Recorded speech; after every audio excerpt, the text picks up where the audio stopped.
It was a rainy evening in New York.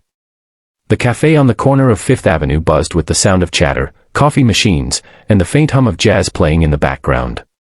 Yet, in one corner sat a man who didn't seem to belong to that warmth, a man wrapped in silence.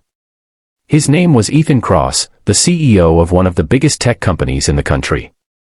To the world, he had it all: power, money, luxury, but tonight, he sat alone, staring blankly at the raindrops racing down the glass window. Ethan wasn't always like this. Years ago, he was full of life, love, and dreams. But success came at a price. The long nights, endless meetings, and ruthless decisions had taken away more than they had given. He had lost his best friend to competition, his relationship to ambition, and his happiness to emptiness. His company's slogan was, "Connecting the world," yet he felt completely disconnected from it. As he stirred his coffee absent-mindedly, he noticed a small reflection in the glass, a little girl standing near his table, looking at him with wide, innocent eyes.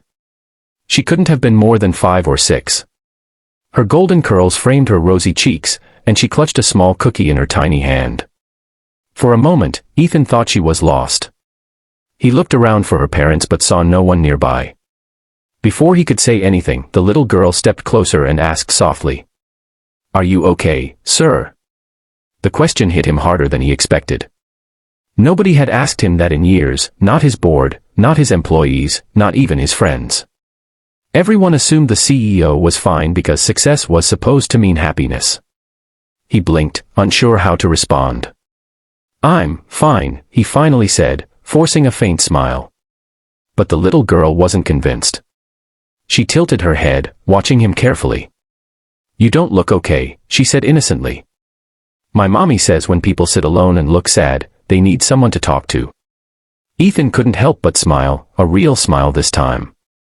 "Your mommy sounds very smart," he said softly. "She is," the girl beamed proudly. "She says smiles are like cookies, they make people feel better when shared." Then she extended her cookie toward him. "You can have mine. It's chocolate chip. My favorite."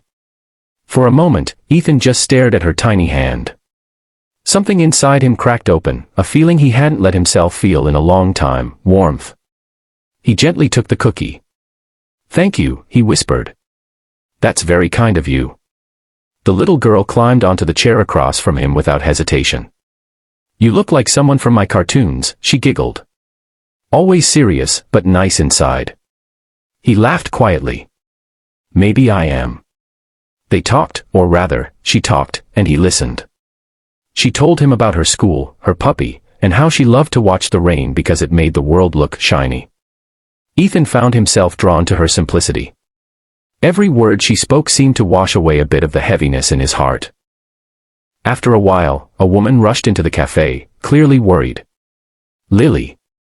There you are," she exclaimed, hurrying to the table. "I told you not to wander off."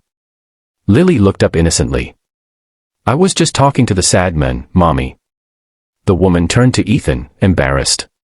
"I'm so sorry, sir. She loves talking to people. I hope she didn't bother you." Ethan shook his head. "Not at all. In fact, she reminded me of something important." The mother smiled kindly and took Lily's hand. "Come on, sweetheart, we have to go." As they were about to leave, Lily turned back and waved. "Bye, Mr. CEO," she said cheerfully. Ethan blinked in surprise. He hadn't told her who he was. But kids had a strange way of knowing more than they should. When they left, Ethan sat in silence again, but it was different now. The cafe didn't feel so cold anymore. He looked at the half-eaten cookie and smiled to himself. For the first time in years, he didn't feel lonely. The next morning, Ethan arrived at his office earlier than usual. His assistant was shocked to see him humming softly while making coffee. He called an emergency meeting and stunned everyone when he announced a new company vision: connecting the world starts with kindness.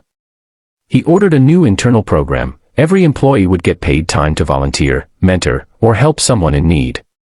Because, he said during his speech, sometimes the smallest gestures, a smile, a conversation, a cookie, can change someone's life. Weeks later, Ethan visited the same cafe again.